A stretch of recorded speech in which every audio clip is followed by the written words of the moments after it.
ঠাকুরজি আসতেছে, ও আসলে তো 1 মাসের হাঁড়ি চাল।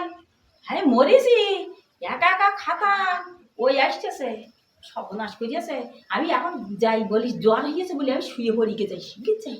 কাঁথাটা তো নিয়ে শিখে, লেপ কাঁথাটা তো হে শোভকম করে। আগে খাবার টাবার কোন যায় কি আছে শিখে খাটের তলায় তুই আসি। ও আইলে আর কষবা না, ও শিখে তুই আসি, শিখে তুই আসি। বৌদি, ও বৌদি তোমার কি হয়েছে? ও বৌদি তোমার কি হয়েছে? ওরে বাবা রে, জ্বর রে, যাচ্ছি। ও ওরে বাবা রে, বিরাট জ্বর।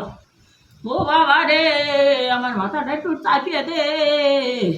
ও বাবা রে, বিশাল জ্বর হয়েছে গো, বিশাল জ্বর ও ঠাকুরজি, দেখো দিনি তোমার কাছে টাকা পয়সা আছে কি? আমার কিচ্ছু বাজার নি, একটু দোকানতে বাজার করে আইনে দুটুন রান্না করো, আমি খাবো। আজ 3 দিন কিচ্ছু খাইনে। ওরে বাবা রে, আমি বসতে পারছি নে। ও বাবা রে, আমি কেন যে আসলাম বৌমার সঙ্গে গন্ডগোল করে, মনে করতে কদিন থেকে আসি। তাই যে কি আমার রান্না করে খাইতে হবে, আমার কাজ করে খাইতে হবে, ও আমার দরকার নেই। ওর চেয়ে আমি বাড়ি যাই, আমি থাকবো না। কেন আমি অত কষ্ট করবো? হদে ও ঠাকুরজি বসো। না না, আমি বসবো না। আমার কপালে সুখ নেই, বৌমার সঙ্গে গন্ডগোল করে চলে আসি। এই আমার রান্না করে সব কাজ করে আমার খাইতে হবে। ওর চেয়ে আমি বাড়ি যাই বাবা, আমার দরকার নেই, এরা আমার দরকার নেই। আমি থাকবো না, আমি থাকবো না। হাদে শোনো, আমি কি বলছি শোনো।